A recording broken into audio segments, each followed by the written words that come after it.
For when we left our homes and our dear, dear friends in England, we embarked upon an uncertain pilgrimage.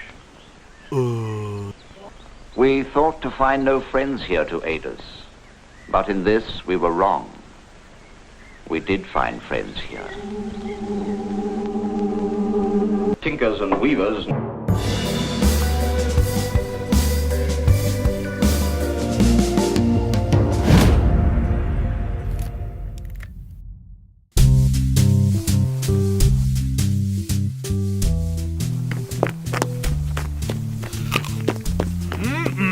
Look at that. This is a delicious green round thing, and it's actually disgusting. I have no idea what this is.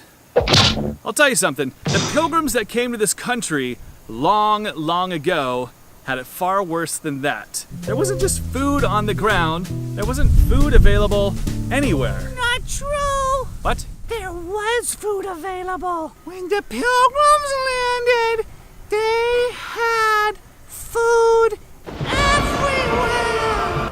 I don't think that's true. You called me a liar. Almost all of the pilgrims were like starving by the time they got here. Uh-oh. It was winter. There was nothing around. They tried to eat me. Tried to eat you? I mean, I get it. You're a turkey. I'm sorry, everybody. Today, we're at Kamp Kurious in Massachusetts, right outside where the Pilgrims actually landed. So today, we are going to visit an actual, very detailed replica, a town, to show you exactly what it looked like when the Pilgrims landed and got their houses built and what life was like for them then, and the true story, because it's amazing when you... Would you stop interrupting me, please? I can't, but you don't even believe me. I totally believe you. And everybody believes you're a real turkey, too. Yeah, 'cause I am. Want me to peck your eye out? Turkeys don't peck people's eyes out. Come closer and I'll show you. Okay, anyways, thank you guys for watching this show. I think it's going to be super entertaining, super educational. Thanks for watching. Return with us now to those thrilling days of yesteryear. I oughta. Hello, everybody. I am Malachi, one of the campers here at Kamp Kurious. That was perfect, buddy. So when the Pilgrims arrived to Plymouth, it was very, very, very, very, very, very, very, very, very, very cold.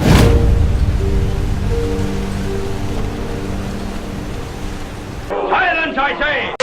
The first thing that shocked me about this area of Massachusetts, about 3 miles down the coast from where the Pilgrims actually landed, was just how strikingly gorgeous it is.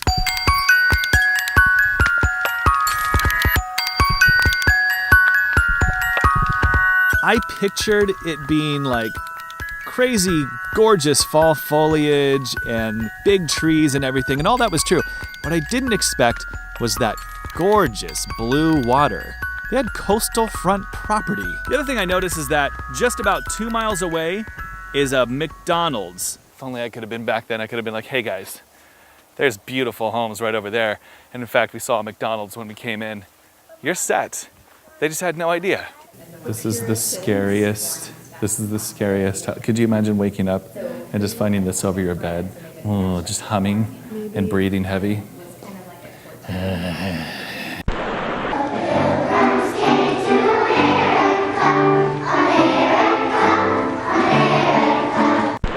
So their biggest fear was that the Indians, Native Americans, or savages were the words that they described them in. Because back in Europe, they heard all these stories, all these fake tales of the Indians killing them, and they would, roast you over a fire when you came.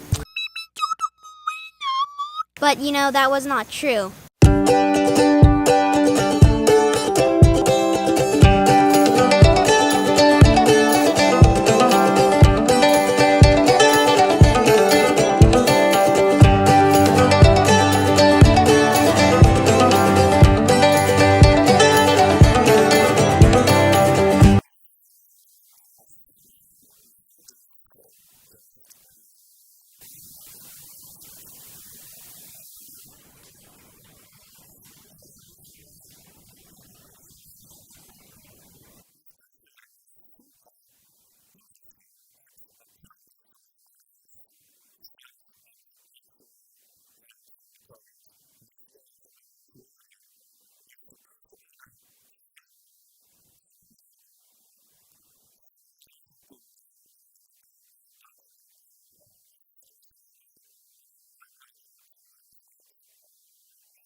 So they got there, and then they didn't have the boat, could not get to the shore, so it was way out there, and they didn't want to go back to it. Half of them, only the men came off. The women and children stayed back on the boat just in case the Native Americans were waiting there for them.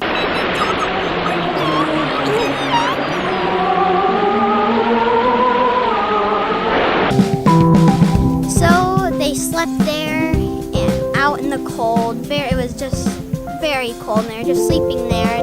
These men have a grievance. So the next morning they searched around and they found this plot of land. Zoe! So there was this one Indian hiding in the bushes. One of the guys saw them, and they thought he was gonna kill them. He came out of the bushes, and it was Squanto. Squanto. Chilly boy. You know, he helped them, and he got some other Indians. So they got there, and the Indians were very, very smart people. About it, how the Pilgrims arrived, half of it. Does anyone know what kind of berries these are? Never seen this before. Danielle thinks it's rhubarb. I've only heard of rhubarb pie, and that is not pie. So, to give you an idea of the hardships these people faced, I'm just going to focus on William Bradford, because his story is rough enough, and at least half of the other pilgrims that sailed with him to America didn't fare as well as him. So for starters, William Bradford and his wife are about to leave Europe to come to America.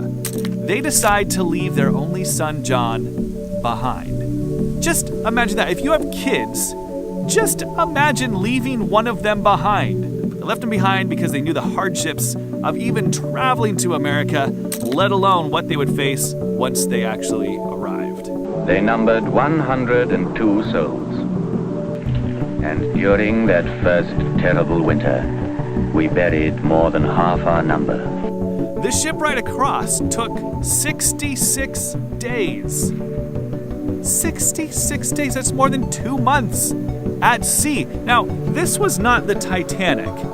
Actually, I guess in some ways it was better than the Titanic because it didn't actually sink, but this ship was tiny. They had to board a lot of people on a little ship, and most of them had to stay down below the deck. And the diseases. Sorry, but think about how that was. These ships were very, very tiny, and there were about like a lot of people on this little ship, and they kept the Pilgrims down in the bottom of the ship for almost the majority of the trip. Have you been seasick? I don't think I get seasick. Okay, imagine having the flu, like a stomach flu, where you're just like.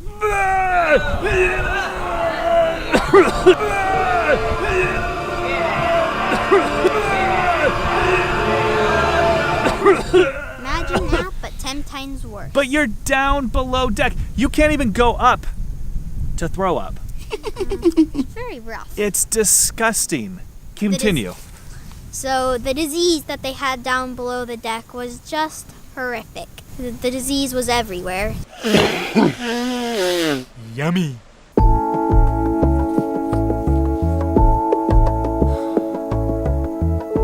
Well, Frito, what are you doing now? Oh, nothing. I'm just playing around with Plymouth Rock. The real Plymouth Rock. Can you just do it a little bit, like, quieter? The Pilgrims were quiet when they was trying to eat me. Well, anyways, thanks for watching today's episode, everybody. So appreciate it. If you're new to the channel, please subscribe. We've got lots of great videos coming your way, all about interesting facts in American history and science-y things that we can do. I don't know anything about science, so mainly the kids show me how to do it. And a lot more cool stuff coming here from Kamp Kuriosity, which is the best place in the world to come if you have a curious mind like mine. Thanks for watching. We won't see you. I can see you. That is terrifying. We can't see you. Video doesn't work two ways. You can see me, but I can't see you. Don't worry. Neither can Frito. Yes, I can. Thanks for watching, everybody. Pretty good?